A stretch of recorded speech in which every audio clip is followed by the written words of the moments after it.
the third speaker, she will follow. Well, she sent us a video because the time difference. It's very early morning, I think 1 o'clock. So she sent us a video of her presentation. I hope that's okay. Okay, Pak Ernan, selamat datang. Good afternoon. Selamat siang. Good afternoon, Pak Ernan. So let me introduce Pak Ernan. This is Professor Ji Kun from Peking University, and Professor Ji Kun, this is Dr. Ernan, one of the lecturer at the university. And he is also head of the, let me say the word in English, head of the Research and Community Services Institute. I hope I got that right. Institute for Research and Community Services. Okay. Institute for Research and Community Services. Okay. Mega, should we start now?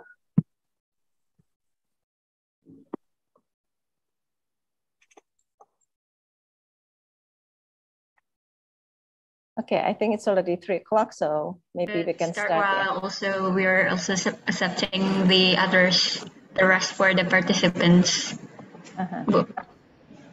Okay, so I think we can start, yeah, because it's already 3 o'clock, so let us be on time. Okay, so a little bit of introduction. Good morning, good afternoon, and good evening to all the participants. Welcome to the Science Policy Interface for Food System Transformation seminar. And this is hosted by the Task Force number 4, or Task Force on Food Security and Sustainable Agriculture, that is part of the T20 group.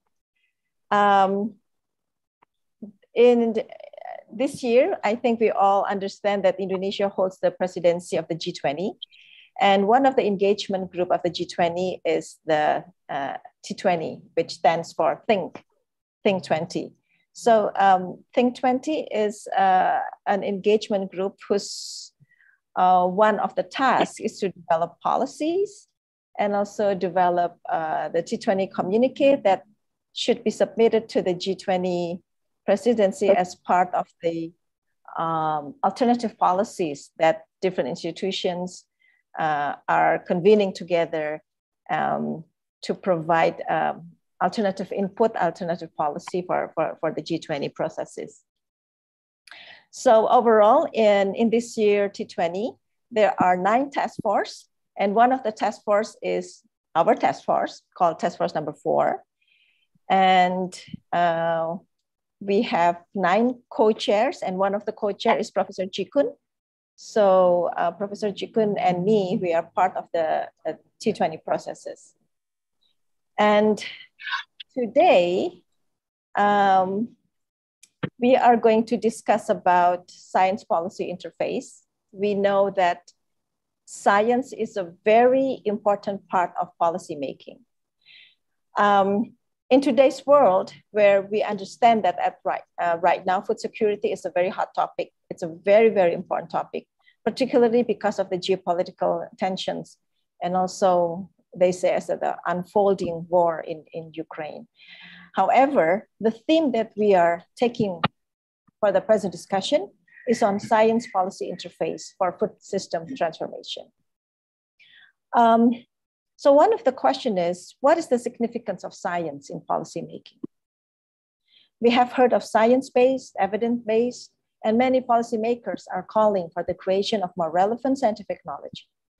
But what does this actually entail? So today we want to open discussion on the role of science for policymaking in food system transformation. Can science that follows a very scientific, rigorous process be used as a basis for political processes? Are there case studies to share? How do we tackle uncertainty in science? What is the implication for policymaking?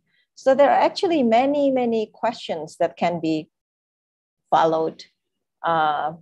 So we are, today we have 3 speakers, and we are actually opening up the angle for each speaker to present their thoughts on the matter.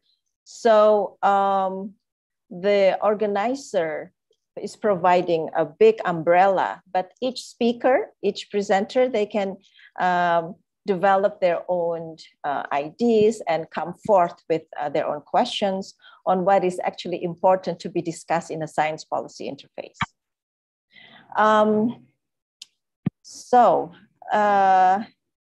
This seminar aims to provide space for discussion, exploring how scientific knowledge can best inform policymaking to achieve food security and sustainable agriculture.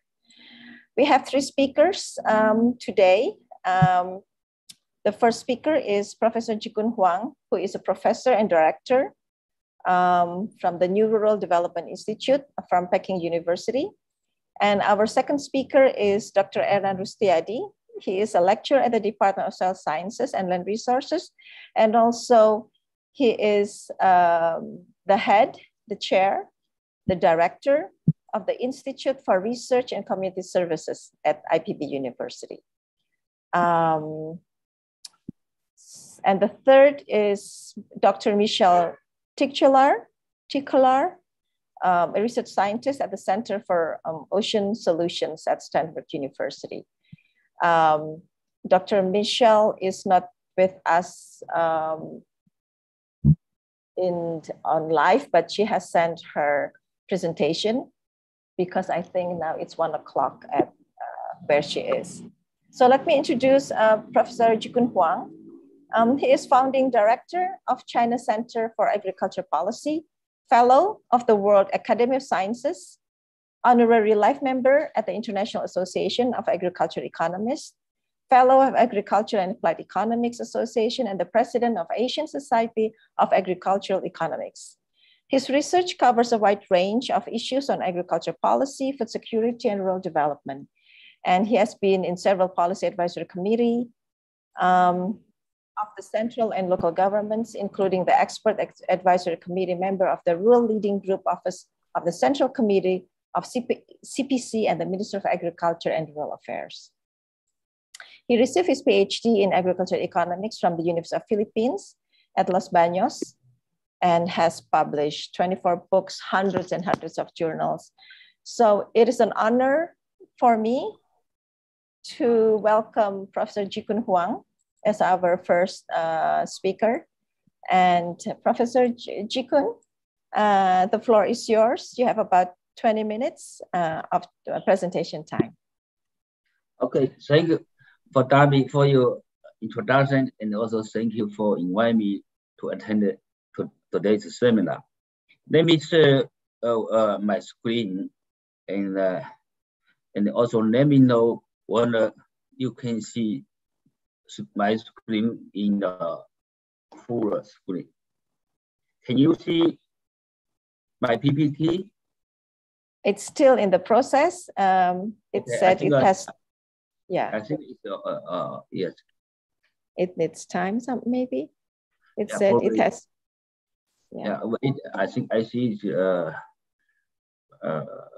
going.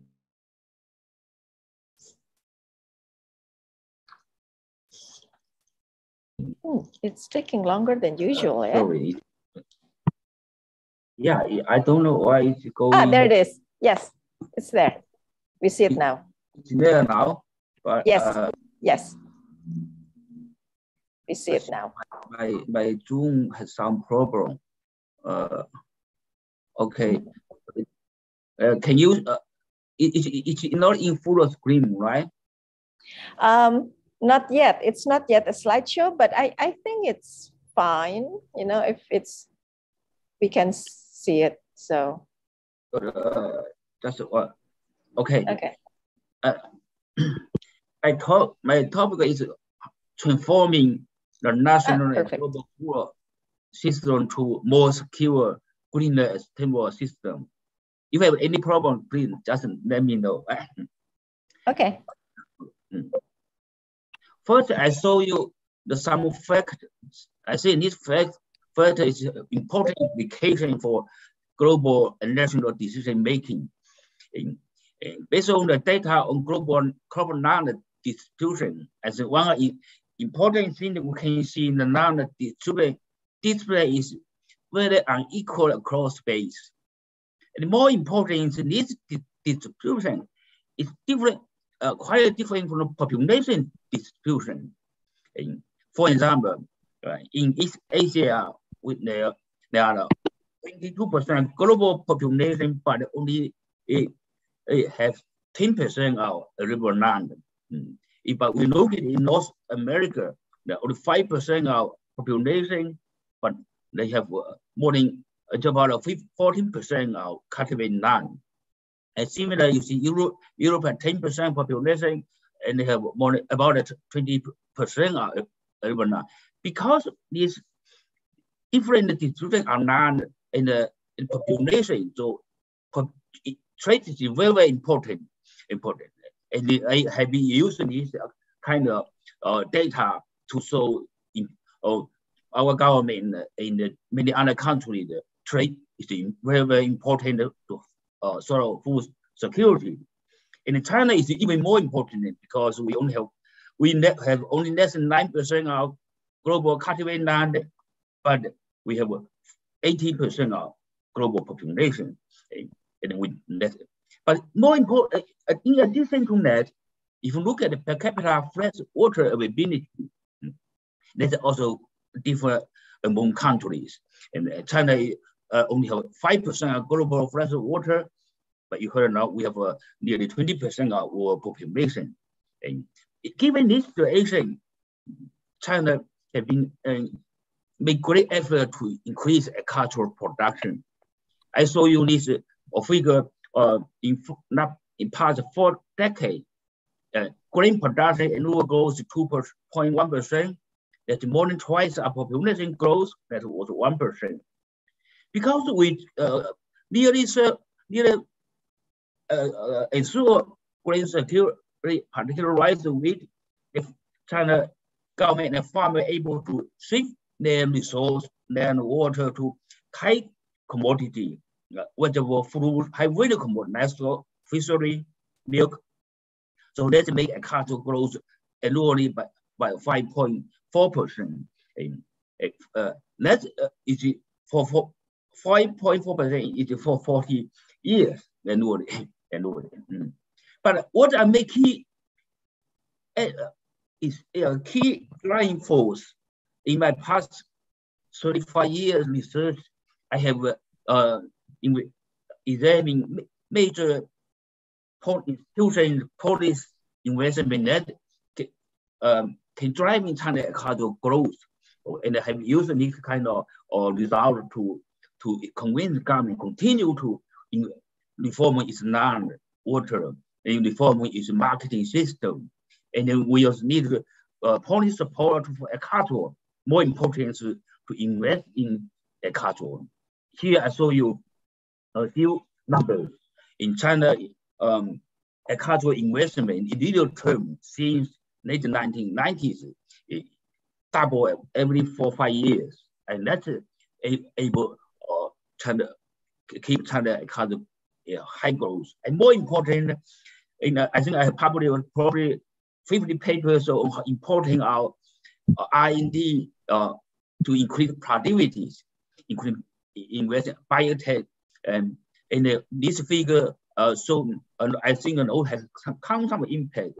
This is so how significant China agricultural R&D investment growth since early this century. And a few years ago, before 2013, China public investment in agricultural R&D has exceeded US, that become the top 1 in the world, that need public investment. And indeed, the private sector investment in agriculture also increasing rapidly. And but despite the great national effort, there are still rising challenges. And they have debated on whether China we need to go to food self-sufficiency or food self-reliance. The big debate. Why? Because even production grows very fast, but demand for agricultural food growing even faster. And this make China become from net exporting agricultural country to net importing country. This figure show you the red one is importing food import, blue one is food export. So this is increasing the government concern on whether we can achieve high level of food security in terms of self-sufficiency. We see the past production growth has been goes very fast, more than 5% annually per year, but that has been the expensive of resource environment degradation. So the science and including our agricultural economy has used many kind of evidence and to show with a great growth of agriculture, but we also groundwater table are falling, soil deterioration, long point pollution had become the biggest problem in rural area. There's a rising ecological stress. This everything I was so need to provide to government, and they indeed have make a big impact on the policies. Then, so how to further ensure China food security issues? Again, I summarize three key policies that I think had gained from government, had gained from the scientific research, including institution, policy, investment. And for example, since middle of since 2004-2005, China, which a lot of argument is supporting by scientists, economists to ask government to eliminate agricultural tax. And China indeed shifting taxing to subsidize agriculture since the middle 2000s. And with a lot of evidence show that R&D is very important, investment in R&D, particularly biotech, digital technology. And China indeed start new strategy called store grain in technology. Many to invest more in particularly enhance investment. They also store grain in land. There are two components. One is set red line, total country land cannot no more less than 120 million hectares. In meantime, invest huge amount expenditure on the improved soil quality. All of this, I think, the scientists have played important role to design this project. To make this policy investment implementable, and of course, legal institutions to ensure they can implement at national, local level. The two of those institutions, I mentioned the food security law, everyone have to follow that. And it's an anti-food waste law. Well, I show you even growth agriculture very impressive, but China environment has facing big problem, right? And but which knows in China indeed to make it more green agriculture indeed has started effort in past 20 years. One of the biggest land transform programs was in China 20 years ago until now. 34 million hectares of land from farming to forest and grass.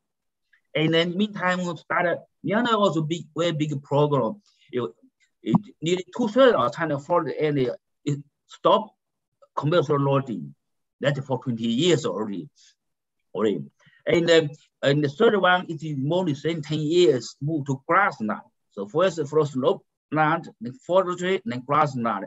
The big compensation problem or try to reduce grazing intensity. So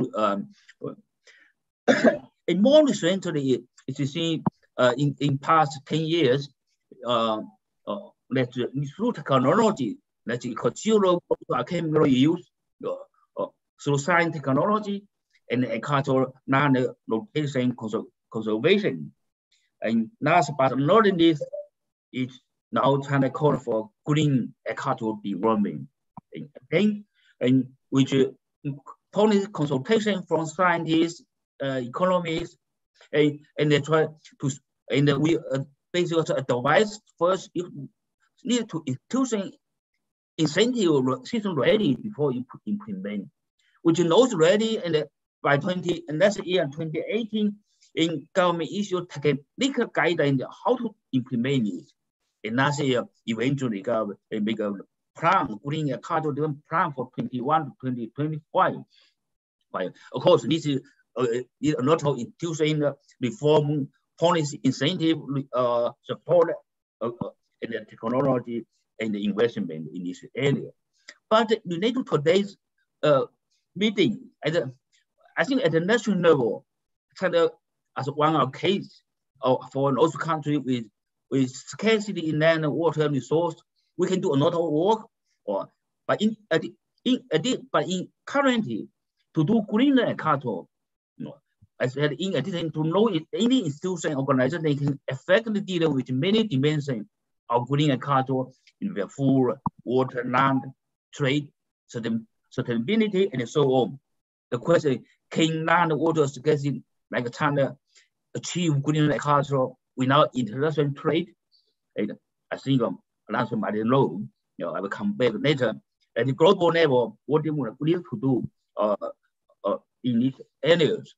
Maybe it divides all countries to 3 groups based on per capita land. And here, the first one is the per capita land is less than 1.12 hectare, and last group more than 0.26 hectare. And the figure here, vertical line figure, is the per capita net food import. But I think data clear shows for those countries per capita land less than 0.12 hectare, the import has been increasing. You can't survive without food security, sustainable without trade. And for those have more land area country, they continue to increase the export of food. And not only in this one, I think China in general doing quite well. Per capita food import is right here. It's not big, it's quite small.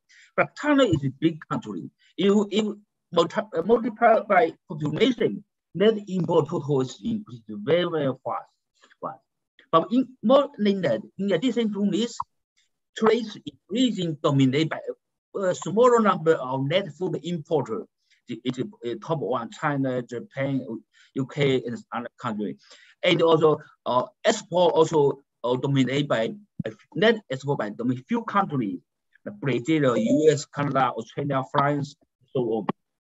This is quite a lot of concern on what the trade governance might in future. So within those background, I would like to summarize here is the challenge and concern in achieving national food and global food security.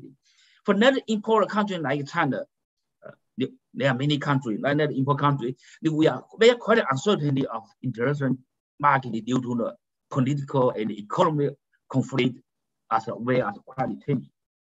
The possibility of trade embargoes by some importing supplies is also concerned by including China and many big importing countries. There's a high dependency on supply from a few larger net exporters. But on the other hand, the net exporters have similar concerns, right? They are concerned about uncertainty of international market due to single region. They also concerned about trade barriers. But if both sides are concerned same thing, why we cannot sit together to have a better global trade governance? I will recommend as in a summary in the last part of my presentation. The other issue I would like to talk about is to answer a question: who are producing food in the world? I use Syria as an example.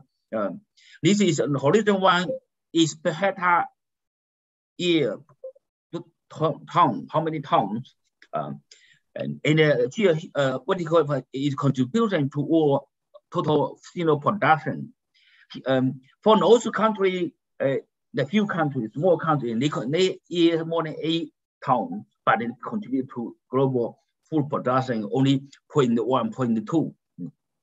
Even the year greater than 8 tons, including USA, and they contribute to global steel production 17%. If we ate all those year between more than 6 tons, and it contribute to world production about 40%. If it continue eating a year from high to low until here, 3 tons per time, they contribute 70%. But important thing is there are 30% of all output that were produced by country which less than 3 tons per ton. Average is 1.5 tons. And these are most are different countries, and many are in African and some Asian countries. So I will come make a few conclusion remarks. I think in a fact data or scientific study also trade is important for global and national food security. We need a much better governance of global trade, and we do not see now is there. Second, for land and water scarce country, national food self-sufficiency will be expensive on resource environment degradation. This is not a sustainable way to go. To ensure national food security, we need to better use of both domestic and all resources and the market. We think more effort and should made in productivity enhanced investment, particularly R&D, land and water, and farmer in all countries, most developing countries. There are many evidence. I think this kind of evidence have been sold more than 30 years in all countries. In addition, we need to help in improving productivity in less developing countries because their productivity are quite low. But there are tendency of de-globalization. There are tendency of perceiving self-sufficiency in many countries now due to this deglobalization. And when there are also tendency of remaining very high or even rising expenditure on distorting improvement in production, marketing, and trade. Let me just show you a figure here. Recent study review in 54 countries by OECD, they showed most current support policies are not serving the wider need of food system. For those supporting producers, that's good, but more than 60% will provide who contain the most distorting improvement, as mentioned in marketing, in price distortion, and so on. So that's my summary is we need to prioritizing public investment in national and global food system. Given many dimensions of achieving more secure, greener, and stable food system, there are not evidence to solve them. At the national level, need to establish a new coordination institution to coordinate policy investment in food system among different ministries between central government and local government. But at global level, G20 and global level, we need a strong political commitment and the new institutions to ensure shifting the subsidy to more productivity, enhance end, particularly in R&D, infrastructure, innovation system, and a better trade government. Thank you very much. I end here. Thank you very much, Professor Ji Kun. So your presentation is exactly 20 minutes. Let us continue with Dr. Ernan. Let me read his CV a little bit. Okay, Dr. Ernan Rustiadi, I mentioned earlier, he is lecturer at the Department of Cell Sciences and Land Resources at IPB University. And his field of expertise is regional development planning, land use planning, and policy spatial modeling, quantitative geography. He received his undergraduate bachelor degree from Soil Science IPB and then master and PhD from Kyoto University. Since 2020, he holds the position as the head or the director of the Institute of Research and Community Services at IPB University. And prior to this position, he was dean at the Faculty of Agriculture until from 2011 to 2015. And he was also head of the Center for Regional System Analysis, Planning and Development. His research covers a wide range of issues on spatial planning, rural development, and also policies. And at present, he has his research is focusing on urbanization and land use cover changes in Java Island. And also he is currently involved in a research entitled Developing Spatial Information Technology for Smart and Sustainable Smallholders of Oil Palm Plantation. So without further ado, Dr. Anand Rustiadi, the time is yours. Thank you, Bu Dami. And also, thank you, Professor Ji Kun Huang. It's nice to hear about your presentation today. Okay, can I share my presentation?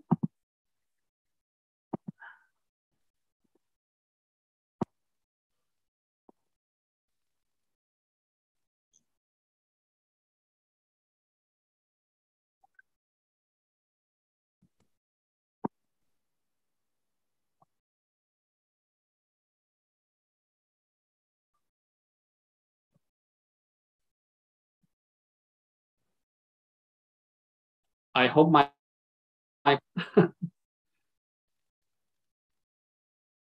It's still in process.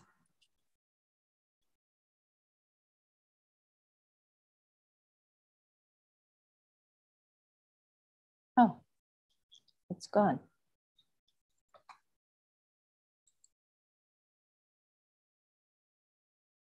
Did you take it down, Pak Ernan? Hello? Yeah, it was on process and then now it's gone. Yeah, I think my connection was not stable. Okay. Okay. Let me share again. Okay. You can also send it to us just in case so that we can put it up for you. Ah, okay, there it is. Great. It's okay now? Yes, we see it.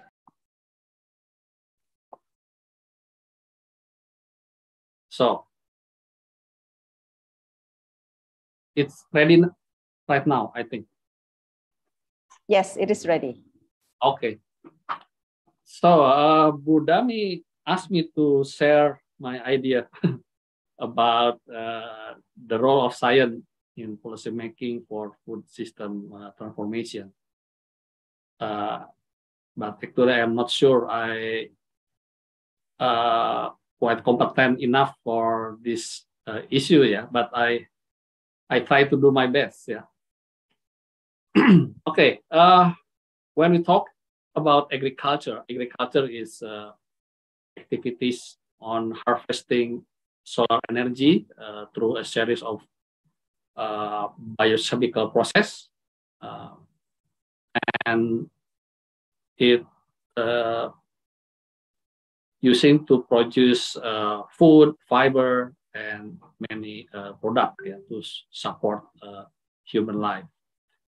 And agriculture actually is about a cycle of energy and biomass. Yeah? And in agriculture,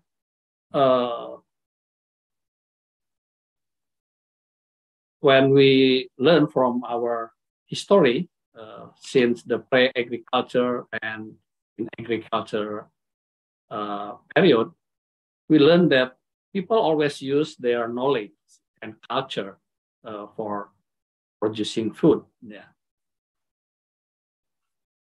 How the people domesticating plant, animals, and how the people using many tools and so on to produce and to increase the productivity of food production system. And then not only culture, not only knowledge, it's also about technology, how to use technology to increase this production system. And science is the main thing in the current production of knowledge. Yeah. So now we can learn how in Green Revolution, we learn that how technology has a very significant role in food production system. But we learned that the Green Revolution is not only about the success story of food production system, but also many impact, because of this Green Revolution, environment degradation, inequality between the people who have technology and the patient, and so on. And environmental degradation is one of the main issue, main impact because of this Green Revolution. And in agriculture, now we not only produce food, but now we learn that agriculture production system has also produced energy, fuel. So now we aware that the biofuel can substitute the fossil fuel energy. And now we learn that Green Revolution should be changed to the new kind of revolution. We call it bio-revolution. And we have to learn that the food production, all style of food production is not enough anymore. So in our bio-revolution or food system thinking, we not only produce food, but we produce many various essential products, including environmental services. We have not only food and feed industry, but also various bio-industry, including biomaterial, enzyme, green, and also amenity services. So I think Professor Ji Kun Huang has already talked about international or global food security issues. So I think I don't need to take time too much on these matters. But we can, but we learned that food is become a very significant issue in the future. And we learned that the oil price, and also the food price trend is becoming higher. And we have challenged by the situation because in the future, according to many institutions, that many countries will have food crisis in the near future. And even now, some country has already in such a situation. So we have many issues on it, and we learned that when we talk about the food production, we learned that in this food production system, the smallholder farm produce 1/3 of the world food, and it consists of the huge number of people in the world. And when we talk about food production, we need to talk not only about the food productivity, food production, but also we need to talk about the poverty, the wealthiness of the patient, the smallholder farming, and so on. So we have to consider that smallholder farmer and peasant is one thing that we have to pay attention on that. And I think we already know that the global institution has provided many agenda regarding agricultural policy, and this general policy is have the main goals such to increase income, yeah, and pay attention on the poorer countries, yeah, and how to reduce the poverty and so on, yeah, not only about the food production itself. So we have to have a more efficient food production system. And food production system has already and related with many goals in our SDGs, yeah. Goal number 2, number 3, number 5, 12, 13, and also 15. Yeah. And we have many agenda on that, and we learned that the agri-food activities is not only about production, it's also about how we increase the income of the family of the farmer and so on. Yeah. And we have agenda regarding undernourished people in the world. Yeah. And I think in G20, Budami know very well about this. Yeah. We have a special agenda regarding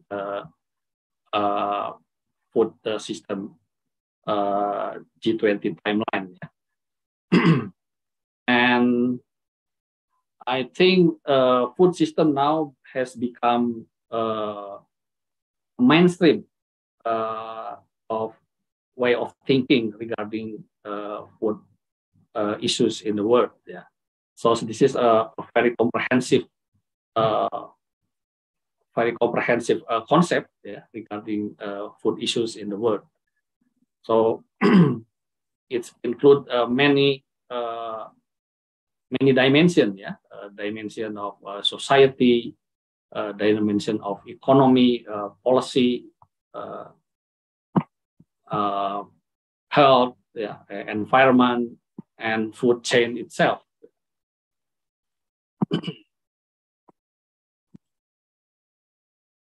So I think we have already a kind of framework agenda in general of food system.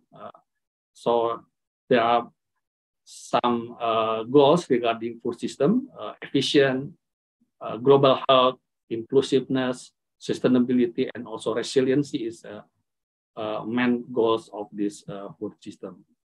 And the food system include many pillars, yeah, regarding economic impact, social impact, and also environmental impact. Yeah.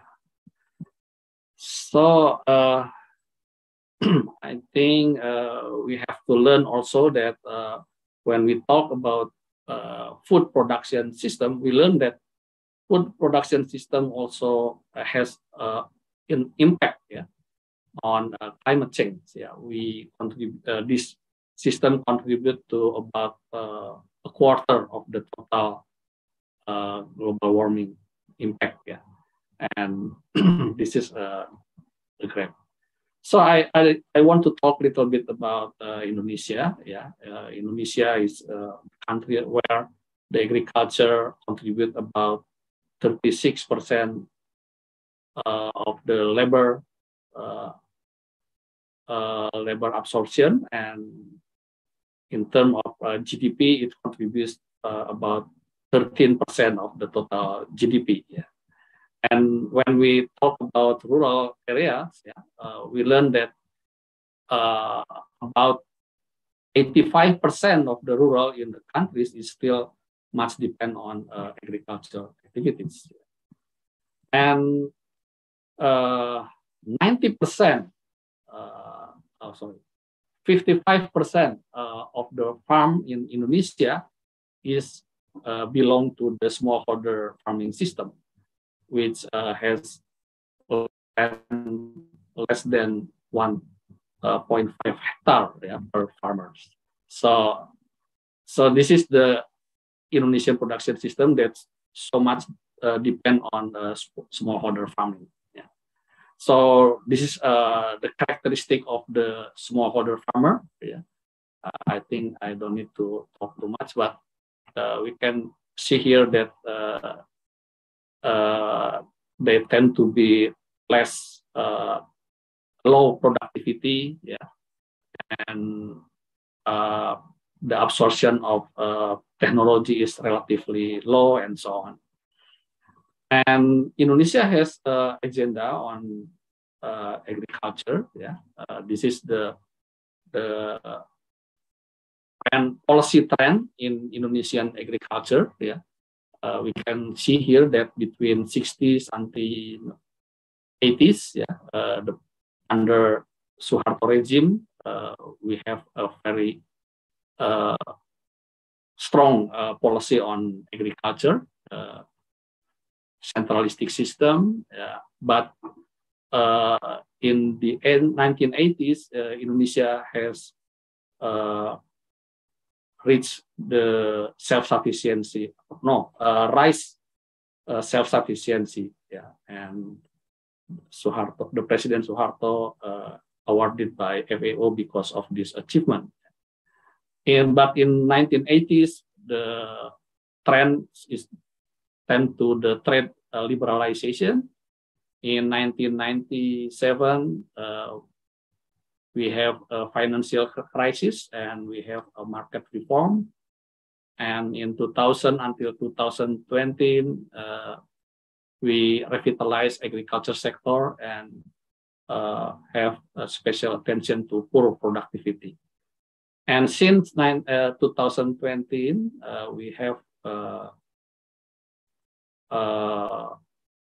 new law of food law, yeah, and now we have a last agenda regarding food production and agriculture, achieving self-sufficiency, ensuring food prices as affordable for consumer, diversifying production, raising competitiveness, and increasing the availability of raw material for bioindustry and bioenergy. And we have to provide appropriate technology for smallholder farmers. And when we have smart farming, we have to have pay attention for smart farming that match for this smallholder farming system. Okay, and yeah, this is the food security approach according to our midterm national plan, yeah, after the food law 2012, yeah, and we have problem in our production system because we have a huge number of subsidy, yeah, to fertilizer. The government, the fertilizer subsidies account about almost 30% of the annual agriculture budget. So Indonesian, so we can see here that in the graph that Indonesia is one of the highest among emerging country that provide a huge amount facilitation subsidy for agriculture system. So we have 8 principles on Indonesian sustainable food system according to Bappenas, yeah, and we have a kind of food life cycle system, and we identify many innovation that needed to increase. Yeah, at least there are about 30 innovation that should be pay attention. Yeah. And also this is a kind of metrics regarding sustainable food system that interact or connecting social, economic, cultural, and many stages, yeah, regarding sustainable food system in this country.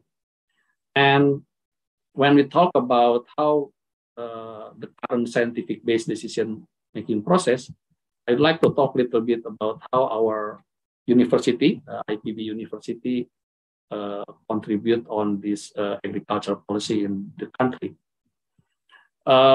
In 1960s, IPB University initiated so-called Indonesian Green Revolution by so-called BIMAS. Yeah, this BIMAS has successful transforming Indonesia from the largest rice importer in 1970s to be rice self-sufficiency in the mid 1980s. Yeah. And when we consider about how the technology involved in this kind of revolution, yeah, we developed a kind of concept so-called agro-maritime 4.0, yeah, where the green revolution has been achieved in industry 2.0, yeah, and in industry 3.0 and industry 4.0 for agriculture, we need to enrich the technology by using digital technology and many industry 4.0 technology. So this is the framework of our research agenda regarding so-called agro-maritime 4.0 in our university, that giving much attention on agriculture and maritime production system. And this agenda is have a big pay attention on smallholder farming system.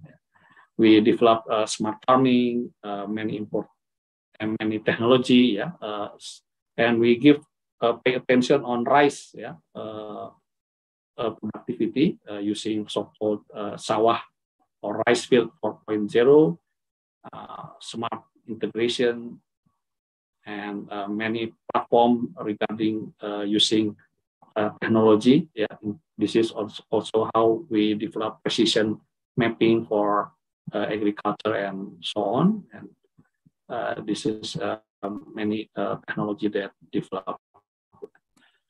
And this is also a precision village data. And also we have a Tani Center. Tani Center is a kind of information system for farmer in the country. So I think as a conclusion, I can say that in agriculture, culture, knowledge, science, and technology has always been part of inseparable tradition in agriculture, yeah, including in food policy making process. However, the challenges of global food security are increasingly complex, yeah, due to population pressure, environmental degradation, and human-to-human conflict. Yeah.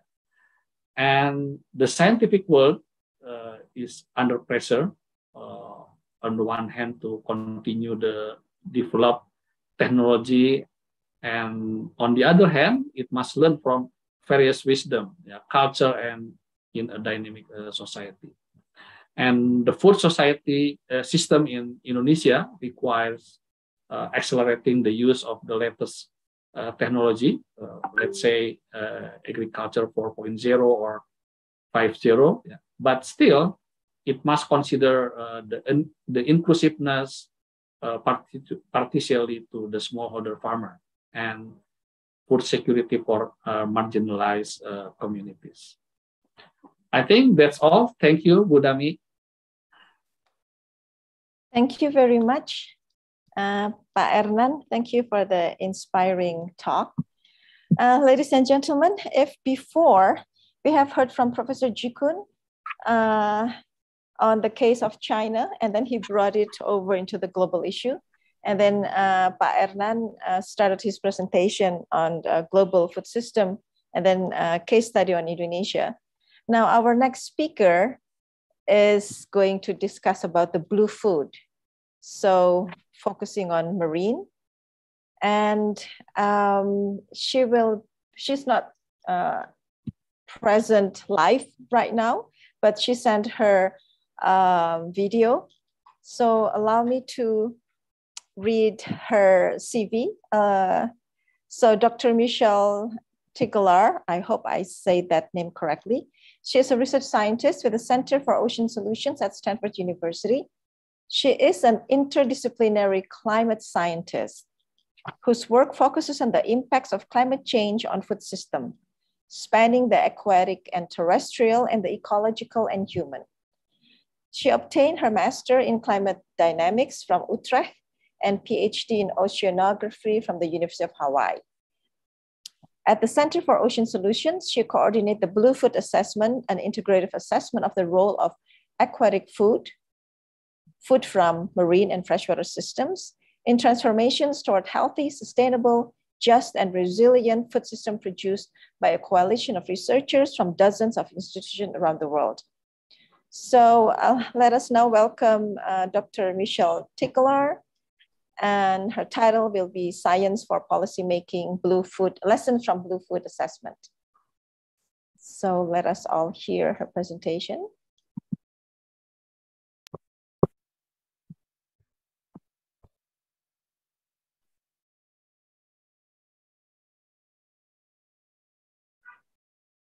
It's taking a while, I think. Sorry.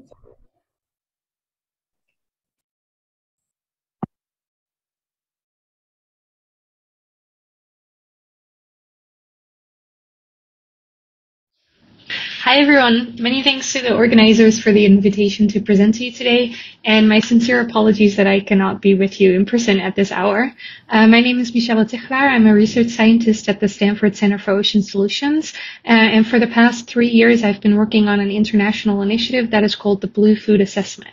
And today I will share some lessons from that initiative on how science can be conducted in such a way that it can meaningfully contribute to decision-making and social change.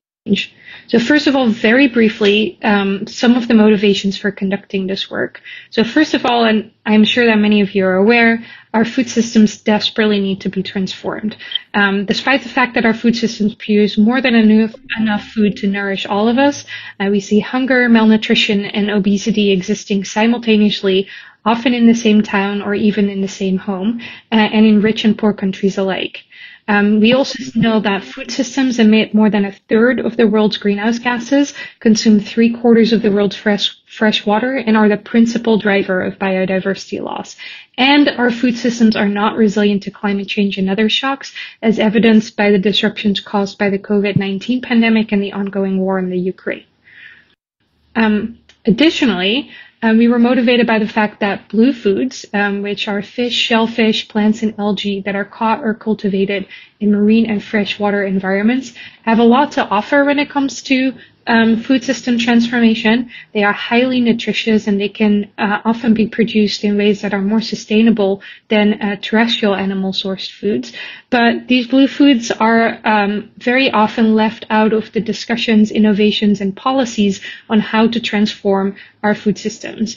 Those discussions have more often focused on terrestrial-based agriculture and on livestock. So with the Blue Food Assessment, we both wanted to bring blue foods to food systems discussions and at the same time bring food systems considerations to ocean audiences. Now, the Blue Food Assessment is a partnership between Stanford University, the Stockholm Resilience Center, and EAT, and it was co-chaired by Ross Naylor and Beatrice Krona. And we decided to structure the Blue Food Assessment not as a report, but as a series of scientific publications. And we did this because scientific publishing aligns with the incentive structure for scientists. So this ensures that the findings are cutting edge and scientifically sound. And on the publishing, we partner with Springer Nature, who as a preeminent scientific publisher are increasingly interested in informing societal change and are well set up for publishing for impact. And ultimately, the Blue Food Assessment included 9 different papers that each covered a different aspect of blue food systems. So we had a paper on the nutritional contributions of blue foods, one on their sustainability, papers on environmental and climate change threats, and also future scenarios for demand and transformation. And overall, the research involved more than 100 researchers across more than 25 institutions. And for the remainder of this presentation, I will discuss 3 main ways in which we are working to ensure that Blue Food Assessment findings inform policy making. So our first strategy was to build in policy engagement from the very beginning. This is really critical, not only to ensure that our findings are integrated into policy processes, but also for building the kinds of relationships that are that really allow for this necessary two-way interaction between science and society. Our primary policy target for the Blue Food Assessment was the 2021 United Nations Food Systems Summit. The summit was just announced as we were beginning work on the Blue Food Assessment, so that meant that we had to start engaging this process before all of our scientific findings were fully ready, which, as you might imagine, if any of you are scientists, is a little bit stressful, but I think ultimately it worked out well. So one of the key processes that was informing the UN Food Systems Summit outcomes was the work of 5 different action tracks. And we were able to make sure that blue food experts were at the table in nearly all 5 of these areas. A second way in which we engaged with the UN Food Systems Summit process was through their scientific group. So the scientific group invited policy briefs on a variety of topics, and we were invited to submit a policy brief on blue foods, and we based this brief on existing knowledge on blue food systems, so building on past research that was already out in the literature and preliminary findings from our own research. And ultimately, the scientific group ended up publishing a list of 7 science priorities for food system transformation in the journal Nature, and blue foods ended up being one of these priorities. And the UNFSS process also included a pre-summit in Rome, and this ended up actually being the only in-person component of the summit. And we were able to partner with various civil society organizations to put together an event at this pre-summit.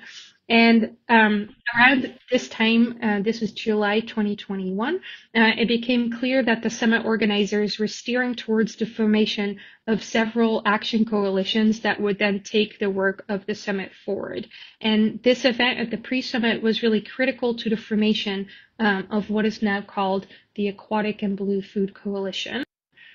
And though it has been operating since last fall, we formally launched this Aquatic Blue Food Coalition at the UN Ocean Conference in Lisbon in this past June.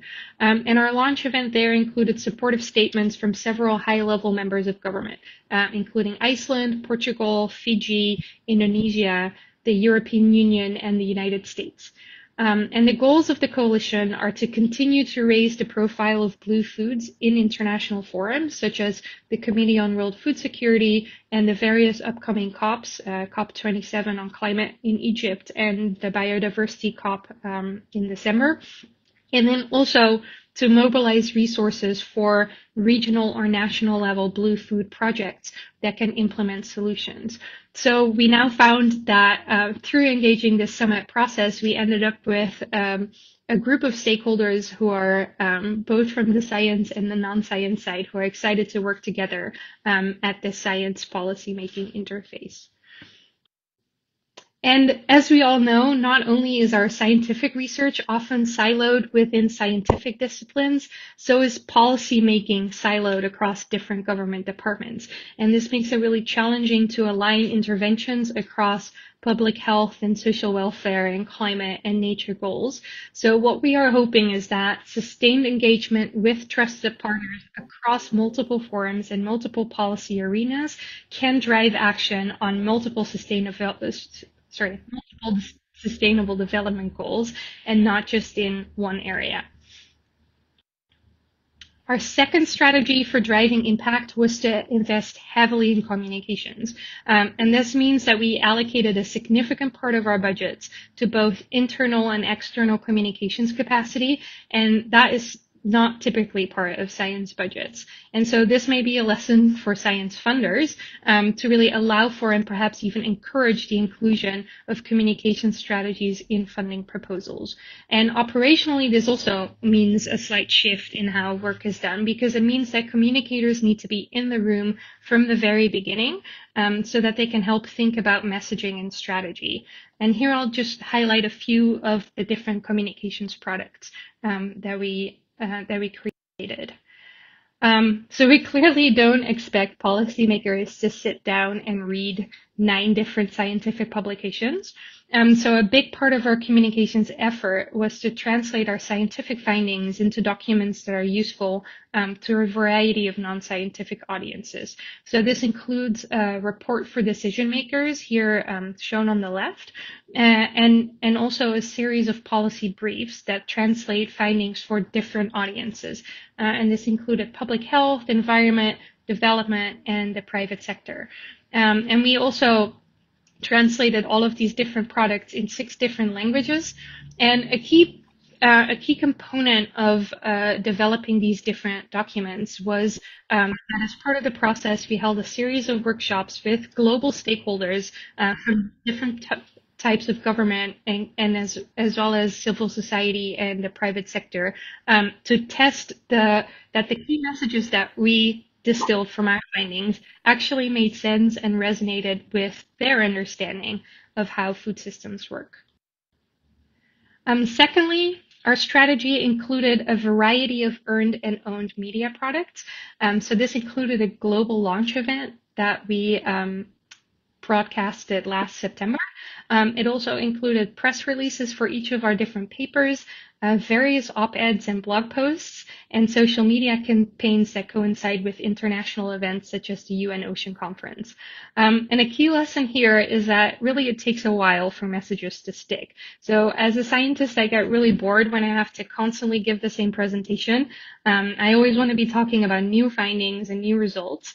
But for messages to truly sink in, they need to be repeated over and over again. And as just like a really small example of that, the term blue foods was one that was relatively new when we started doing this work. And now after repeating it everywhere and to whomever we can think of, we are slowly starting to see a wider uptake of this terminology and thinking.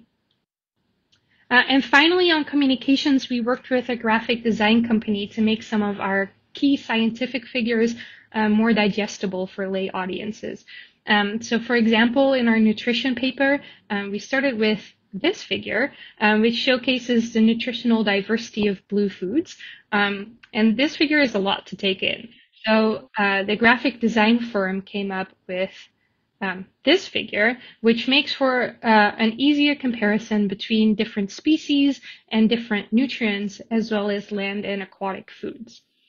And just as another example, this is from our environmental impact paper, where we started with these graphs that compare the greenhouse gas emissions of different blue foods, and then with chicken as a reference in brown. And the graphic designers that helped us end up with this much more user-friendly version. And then finally, a third area where we have begun to work on making science more useful for decision makers is by making sure that all of our data are available and accessible. So many scientific publishers these days require that scientific data are openly available to other users. And so this is the case for all of our blue food assessment data as well, but a lot more can be done here. So notably, our flagship data set from the Blue Food Assessment is the Aquatic Food Composition Database. This database contains information on the nutritional composition of several thousand fish blue food species and several hundred farmed blue food species. And this is incredibly useful when it comes to making nutrition-sensitive decisions about fisheries management, about aquaculture investments, or about trade policy. Currently, this database exists only as a freely accessible data set online, but the lead modeler on this, Zach Kane, he's actively working on turning this database into a product that can actually be queried by people who don't have strong data skills or who don't really have the time to try and understand all of its different components. So that is definitely something to stay tuned for.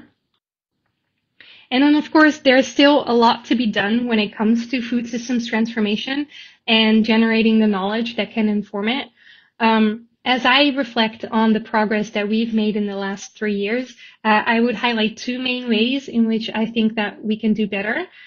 First of all, most of the research that we've done for the Blue Food Assessment was conducted at a global level, often using national level indicators.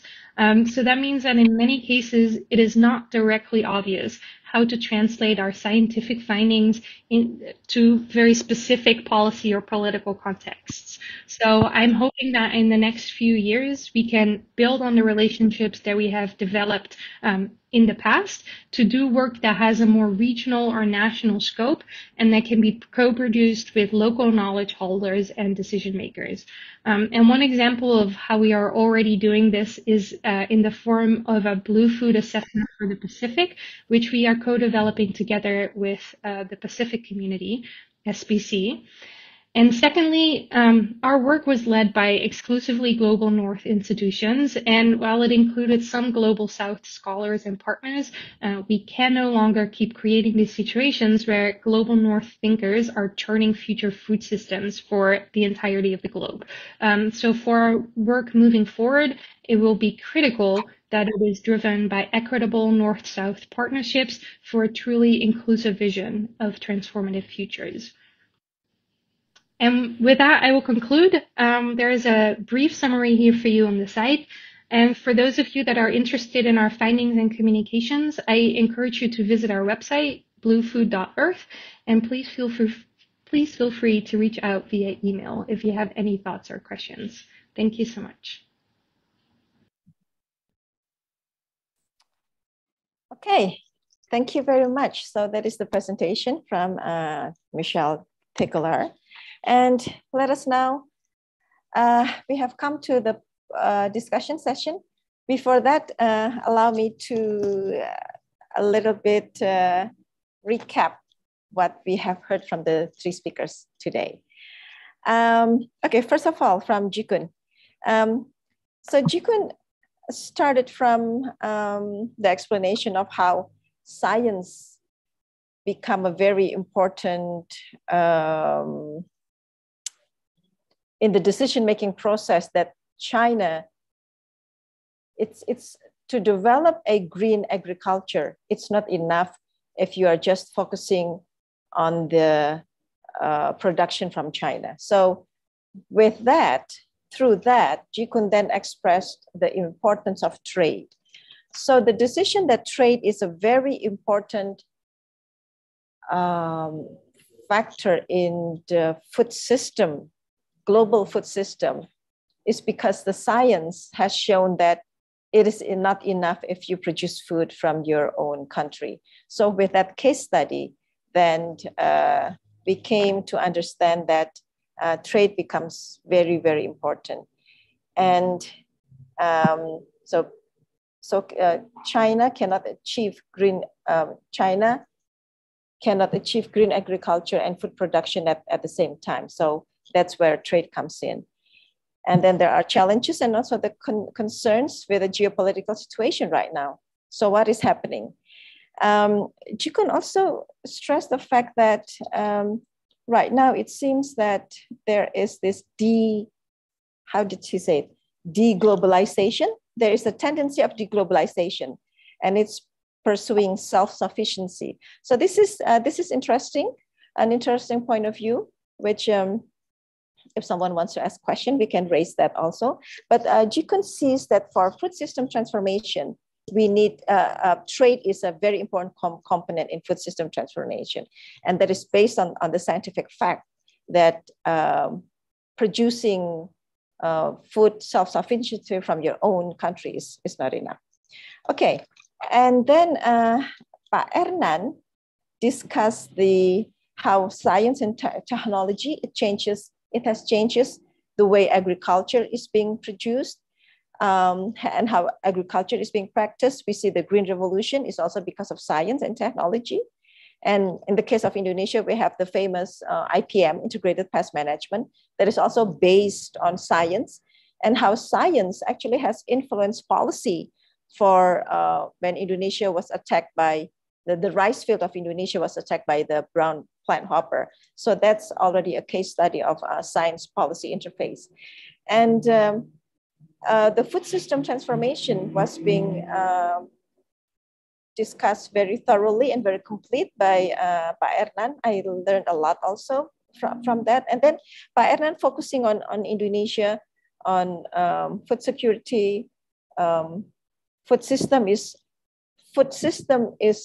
security and food system is intertwined. It's not only about agriculture, but it's talking about all sectors. It's about bioindustry. So food system is not only food and feed, but also bioindustry, etc. And then the case study of Indonesia is very, very important for that. And then lastly, we have heard from Michelle, who did her work, and her team did wonderful work on the science policy interface on the Blue Food assessment. So she provided a lesson learned on what they did, engaging the policymaker right from the start. And then it turns out that communication is key. Communication. And then translating those findings for policy audience, even hiring, how should I say it, maybe an artist to translate the scientific facts into figures that is very eye-catching and beautiful. So with that, I think it is, we have 3 wonderful speakers. So thank you so much to Professor Ji Kun and Ernan, and also Michelle. It is really amazing to have all of you here today. And I see that there are already questions. But before I go into the question session, I think I would like to start with asking a question to Professor Ji Kun and also to Ernan. And the question is actually the same. So from your presentation, we have seen how science is very important in policy making. What do you see as the challenges for making science to be used in policy making? Do you have any experiences in working with policy that is based on science? And when we see to the future where the world has become more complex, the issue of food security has become more complex because of politics is part of the food system itself. So how do we see this complexity between science and scientists and policy? Are there any thoughts that you would like to share with us with respect to that? So maybe I would let Professor Ji Kun to start. Okay, thank you for this very, very interesting question. I think based on my experience working with policymakers, science should be, when you talk the impact, what should be in neutral. What mean by neutral, that when we should be not biased by some sectors. For example, when we talk about food security, like I present today, but we want to increase production, you need also policymaker. Yes, this can increase production, but they can lead to the water issues. They can lead to the land issues, and they can you can talk about what impact on consumer to get a lower price. We need also give evidence on they can have impact on farmers.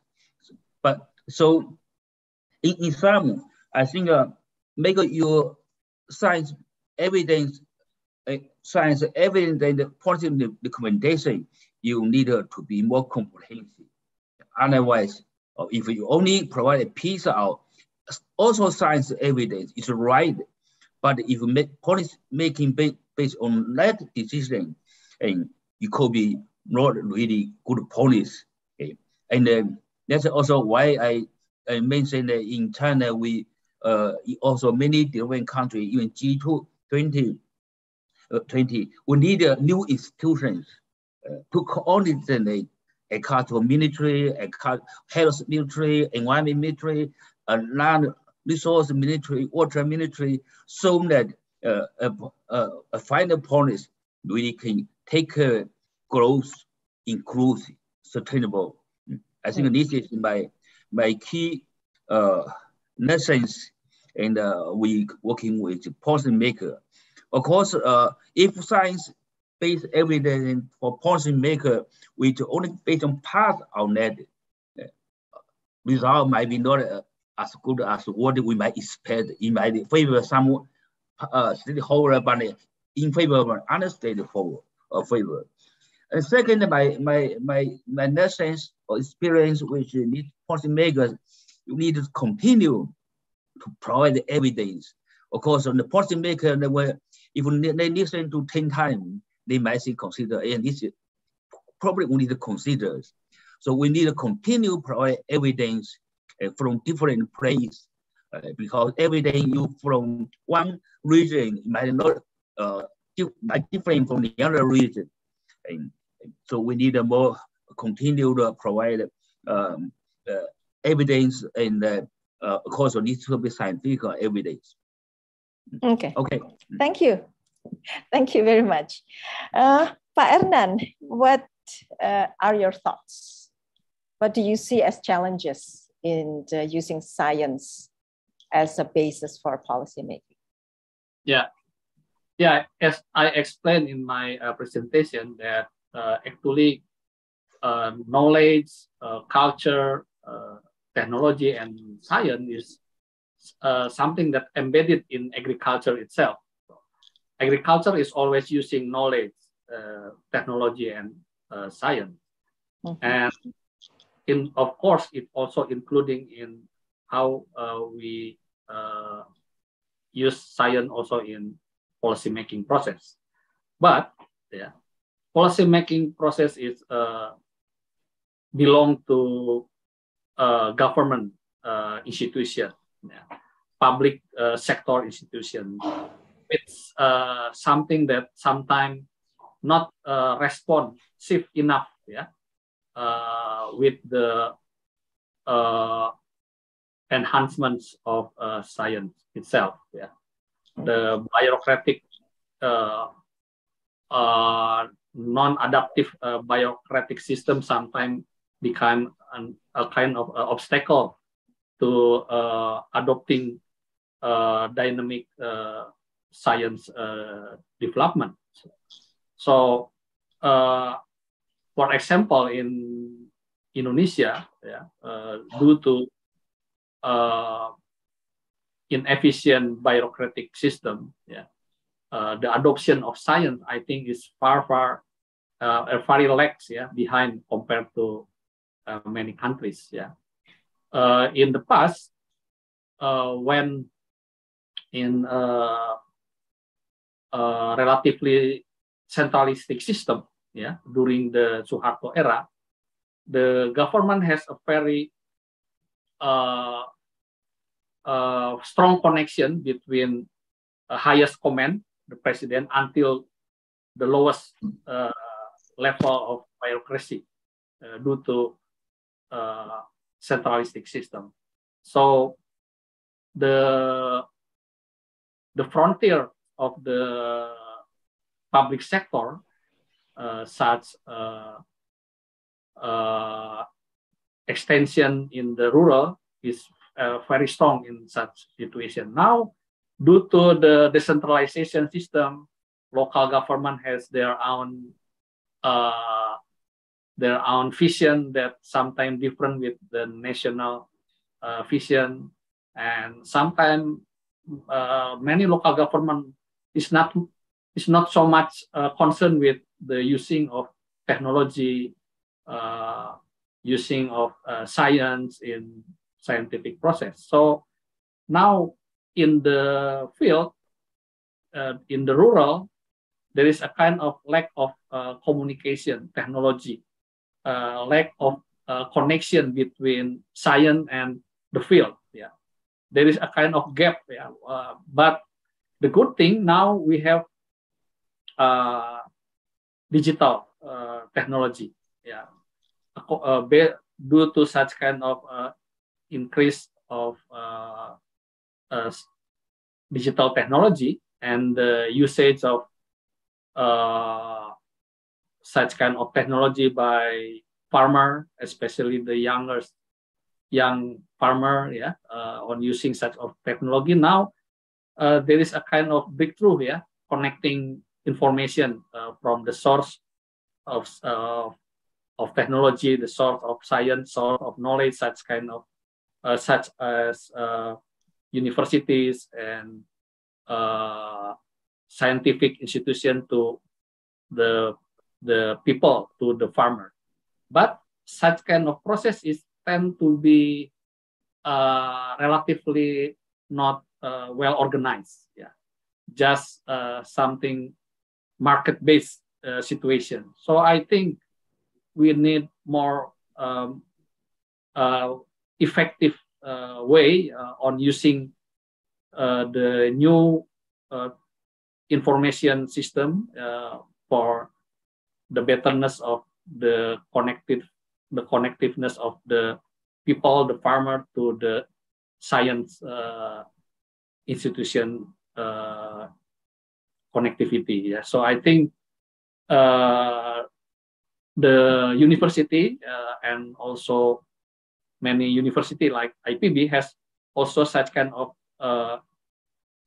unit, yeah, to communicate directly to the people by a kind of Digitani. Yeah. In IPB, we have a kind of hub. Digitani is a kind of hub to have direct communication between IPB to the farmer directly, yeah, using a new technology of information. I think that's okay. Thank you. Thank you very much, Pak Adnan. Okay, with that now I would like to start reading some of the questions here. Allow me to, okay, there are already several. Please allow me to read from the top. So the first question is from Dolly Wong from UNSDG Action. The question is very specific because it is asking about policy for pest utilization in China and Indonesia. Maybe not pest utilization, but maybe pest control, maybe, yeah? Or utilization of natural enemy. For example, since 2010, Japan has successfully utilized the golden cocoon of wild silk moth, Cricula, from Indonesia as a premium beauty product. Cricula is called ulat kipat. Oh, okay, okay. So the question is, what are the policy for using insect, I think, yeah, for using insect for a beauty product? Are there policy related to this? Because it's basically exporting the golden cocoon of wild silk moth. It's actually a major pest in cashew, mango, etc. And now it's used as a premium beauty product. So the question is there a policy on this yet? Well, I think as an Indonesian, I hope I can answer this. I think right now there are still no policy yet because this is a pest, so it's not an endangered animal or anything.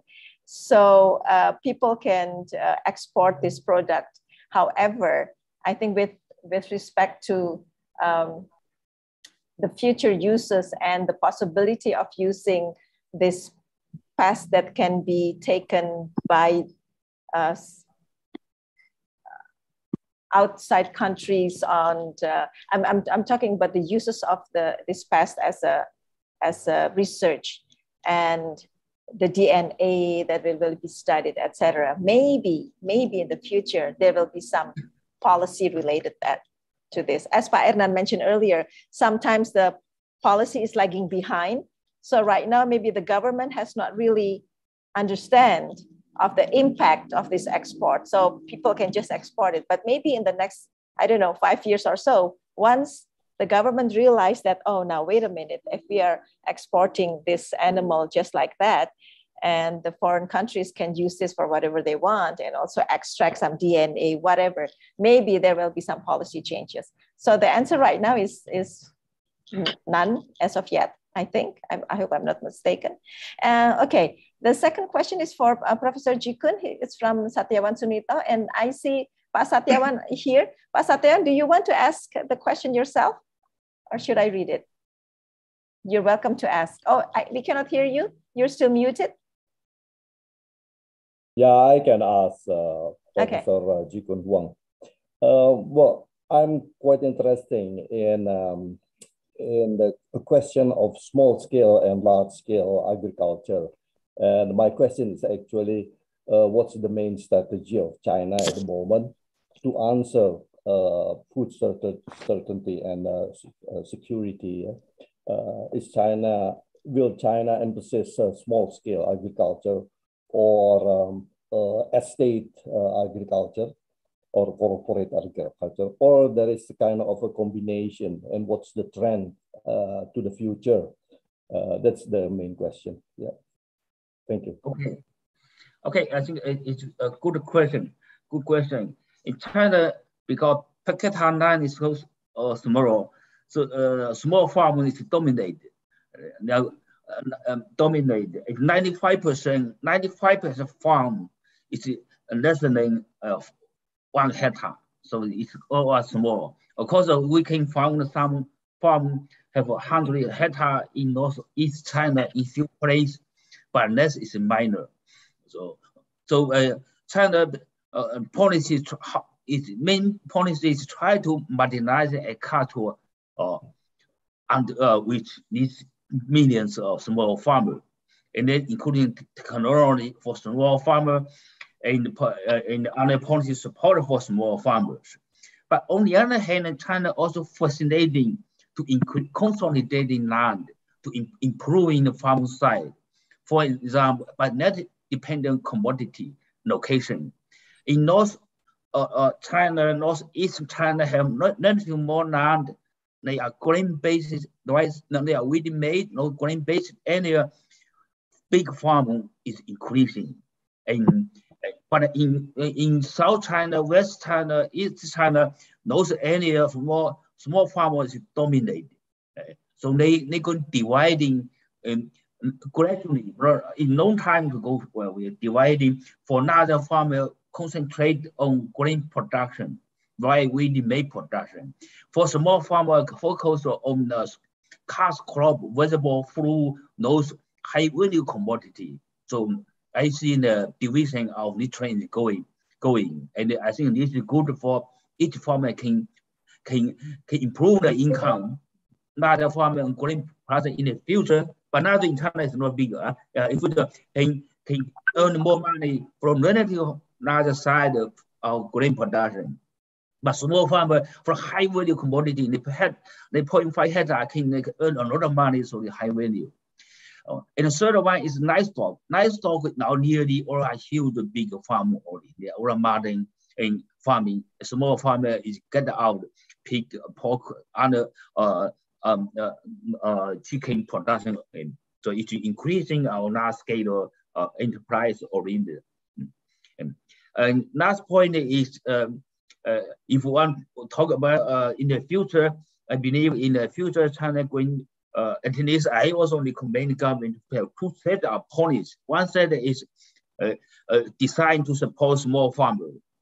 The other set of policy aim at those bigger farmers for grain production, because small farmers, high value commodity, they have different demand for policy, and the grain production has another demand for policy. Okay, I will end here. Mm-hmm. Thank you.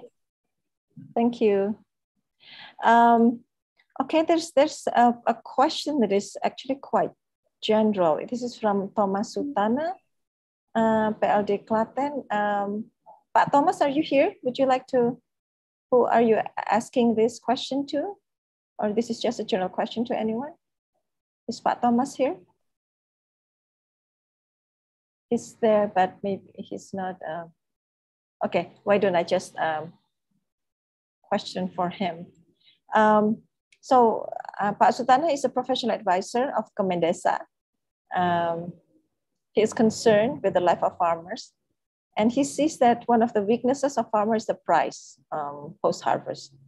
He sees that there is no strong bargaining to determine the price of the rice. So he argues that if the price of the rice is always decided by the above level, then farmers have no power and they will always be in poverty. So I guess the question is related to the policy of the rice. How does the speaker see this? Is there really something that the rise of the price can actually be influenced by science, for instance, so that farmers can overcome their poverty? Or is this something that is, or are the price of the rice, excuse me, is so political, so government has to make that decision? I mean, what are your thoughts? General thoughts, actually. Pak Ernan, Pak Ji Kun, okay, yes, okay, you would like to start? Maybe early.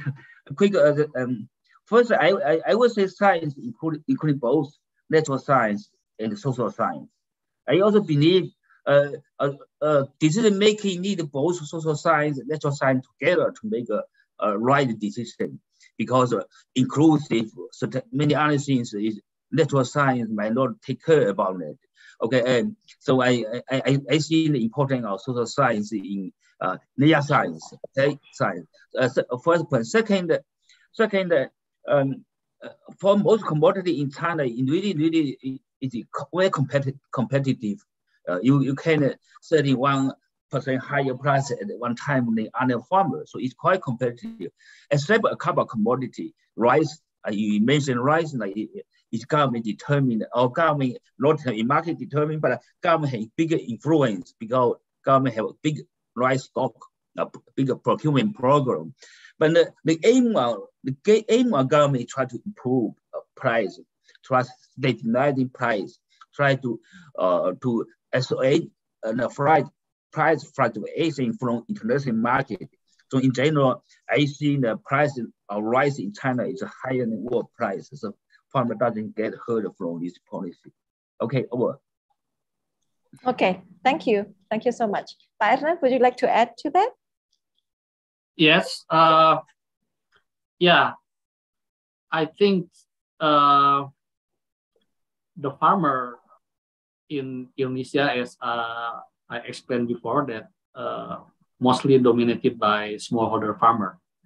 Yeah, I think smallholding farming system is a kind of dominant system in Asian cultivation system. Yeah, especially in Eastern, Southeast, and South Asia agriculture system. But in Indonesia, compared to other countries, I think the land holding of Indonesian farmer is one of the smallest compared to other countries. Yeah, I have data. Yeah, in Indonesia, land holding of the farmer is only about less than a quarter hectare per family. Yeah, and regarding question from Mr. Thomas, yeah, from Ministry of Rural, yeah, PDTT, yeah, the farmer tend to be price taker because they're low bargaining compared to the trader. The trading and also the logistic system in the country is in Indonesia tend to not efficient, yeah, compared to many countries. Yeah, so therefore sometimes it's become more cheaper to import fruits from China rather than from Indonesia itself, where the cost of production still cheaper in Indonesia. But when the product goes to the consumer, because of the inefficient logistic system, because of the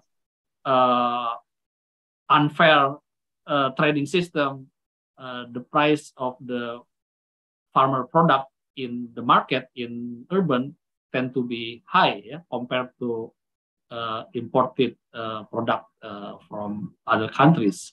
So it means that Indonesia need, yeah, to make more efficient in logistics system. So the supply chain system is one of the biggest issue in the country. Yeah, but the good thing, yeah, again, digital and information technology system is now has become a breakthrough, yeah, for a certain level for this situation. Now many farmers can directly sell their product to the family, yeah, using digital technology, but still not a mainstream yet. Yeah, but hopefully in the future we will have a more efficient and fair trading agriculture trading system. Thank you. Okay, thank you, Pak Ernan. Yeah, that what Pak Ernan brought up is very true. Maybe we can also ask Ji Kun. Do you know that the price of the fruit imports from China is very cheap compared to the Indonesian fruit? So what does your country do with in terms of policies so it could be so cheap coming to Indonesia? I mean, you don't have to answer that. I'm just asking a big question that I've always wondered, why is it can be so cheap? Is it because, I don't know, you subsidize or something? No, lots of people are saying that. Let me say, it depends on fruits. For tropical fruit, it's very expensive. In China, we import quite from your country, from many other South East Asian countries for tropical food. But for apple, for other peas, really cheap. There's no any subsidy. It's very competitive. It's cheaper. Sometimes farmer didn't sometimes too cheaper. Farmer didn't harvest. It just left in the tree, in the fruit tree. So it's fruit the temperature also area. The fruit is really cheap in China. Okay. I think we have about 10 minutes left. So allow me to read the next question. There are these two questions from Ranga Atmadilaga that I would like to ask. Is Ranga here? Ranga, would you like to ask yourself? There are two questions from you. Would you like to interact with the speakers yourself? Ranga? Okay. If not, then I'll read it. So the first one is, what are the opportunities for think tanks or researchers in today's policy-making landscape to inform or influence policy making? So what is, in your view, the opportunities for the think tank to influence policy making? And then the second one, what needs to be considered for think tank or researchers when trying to influence policy? Does multidisciplinary approach, such as in transforming food system, should be considered or prioritized? Okay, very interesting question. Who would like to answer? Pak Ernan, would you like to start? Or Ji Kun, the floor I'm opening. Actually, okay, yes? Okay. I can quick. Yes, Ji Kun. I only a few minutes and I had to go. You have to go. Okay. I think think tank. It's very important. You should be ready. It's not. I mean, being ready. So I think the research accumulate knowledge, and also be ready now. So when policymaker calling for any kind of suggestion in the think tank, you have some research on that. You have findings. You can immediately respond to the question, I think is very, very important for think tank. You are ready to make an impact on the policy. My center also one of our key think tank in agriculture policy in China. So we have quite a lot of work in agricultural science, technology, impact on agricultural science, technology, resource environment, food security, trade. So when we have this kind of policy calling for suggesting, we will immediately within 1 day or 2 days, 3 days, you can send your policy brief to the military, to top national leader. You cannot wait for few days, otherwise other people need my different view might reach those policy maker and have a different impact. Okay. That's all. Thank you. Pak Ernan? Yes, I believe that academic and scientific institutions have a big opportunity to influence the scientific-based policy-making process. But this kind of orientation could be happen if the scientists and also the academicians have a good incentive to do that. In Indonesia, maybe in many other countries, now there is a trend that scientists and academicians now have a big incentive if their orientation on the output of their work is paper-based rather than impact-based. Now, big incentive has been given from the government for the people who produce paper, international paper, rather than the impact of the scientists. So such situation make the scientists and academicians have a wide gap, have a longer connection to the people, to the policy, and to the betterness of the agriculture policy. I think that's my point. Thank you. Okay, thank you. Maybe for others, if you would just like to comment overall, you're also welcome to provide your insights, your comments. So it doesn't need to be a question and answer session, but you may also share your thoughts, and I can give you the floor to share your thoughts on science policy interface, because this is supposed to be also a discussion, not only just a question answer, but also a discussion that can come from all the participants. So we have about 5 minutes left for that. So if you would like, just raise your hand or say something in the chat so I can give you opportunity to talk. There's this one question that is actually specific for IPB, and it comes from Yulia from UNDP. It's about agro-maritime. So the question is, can you, Pak Ernan, elaborate about the position of social innovation within IPB agro-maritime 4.0? What are the core values, expected impact?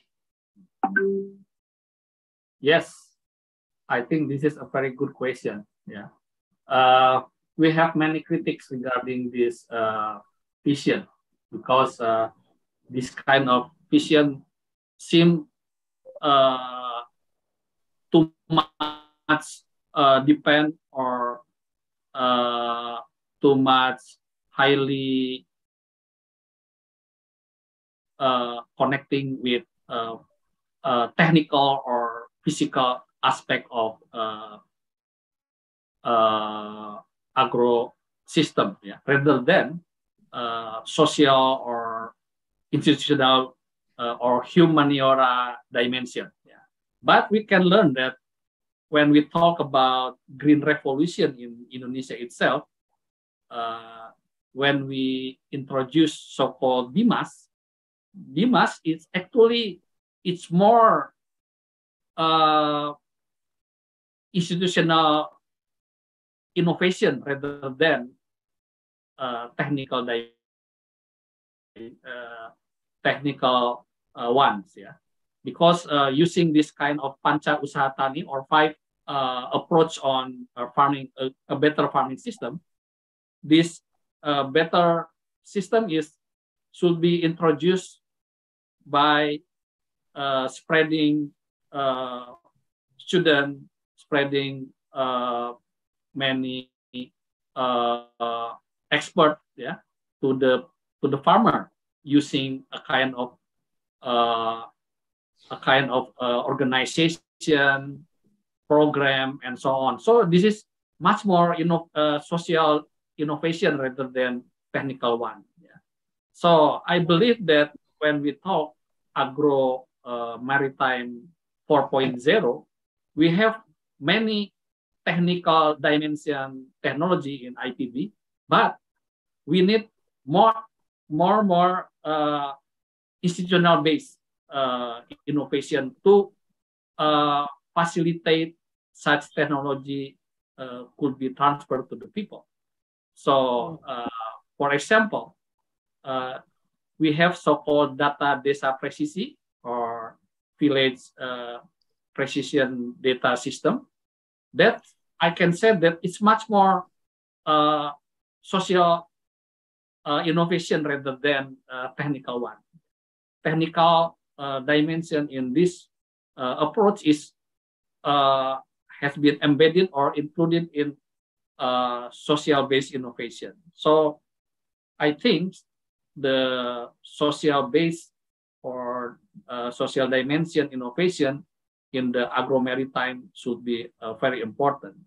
But I can say that compared to technical dimension of innovation in IPB, I think we have a smaller number, yeah, innovation rather than such a technical one. So therefore, in IPB now we have a kind of affirmation, special affirmation for such kind of innovation in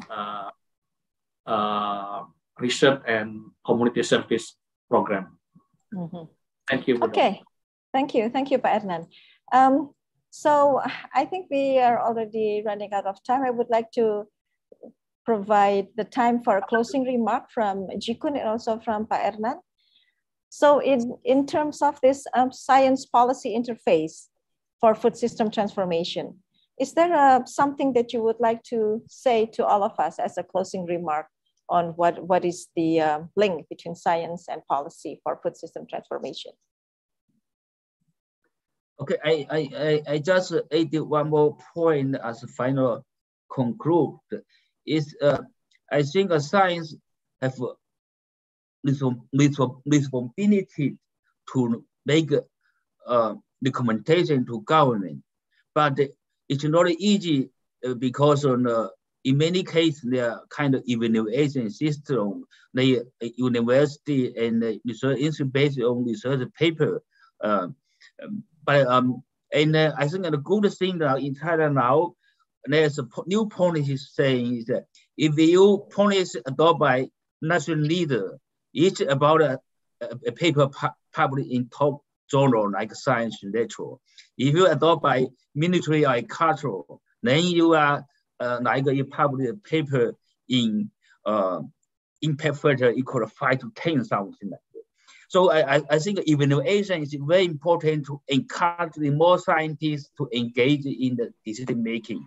And if more science engaged, I believe the decision making will become more fair, more better, more inclusive, more sustainable. Thank you. And thank you. Thank you so much, Ji Kun. Pak Ernan, closing remark? Okay. I think, yeah, my closing remark, one point. Yeah. I think all scientists and academicians have a moral burden, yeah, to do their best effort, yeah, to give the biggest impact to the society. Yeah. So therefore, we have to know that the impact of the science is the ultimate goal, yeah, of the all scientists and all academicians, yeah, in their work, yeah, rather than their intermediate output, yeah, such kind of publication, paper, report, and etc. Thank you so much. Okay, okay. Thank you so much, Pak Hernan. So I think with that, the underlying message, we see that for a sustainable future, we need good public policy. How do we achieve good public policy? The involvement of all stakeholders, including the academia, the scientific community. Scientific community has this obligation, moral obligation, to be part of the decision-making process. It's not easy. There's a lot of politics in it, but someone needs to do the dirty work. Someone needs to be involved. And so the scientists should not just focus on the scientific publication, is what Pak Hernan mentioned. But yes, there definitely is needed scientists who are also concerned with public policy so that decision-making can be inclusive for all. So with that, I would like to thank you once again, Professor Ji Kun, Dr. Hernan, and all the participants. Thank you so much for all your presentation and your discussion for today. And thank you for all the participants. And hopefully this is just the first series of discussion on science policy interface. There will be other discussion, because one of the questions that we can ask is actually about uncertainty. There are uncertainty in science. So how do we treat uncertainty for decision-making that will have an impact to all humanity? But that's, you know, that's for another discussion. That won't be for today. So thank you so much, and see you again next time. Thank you. Bye-bye. Thank you so much. Bye-bye.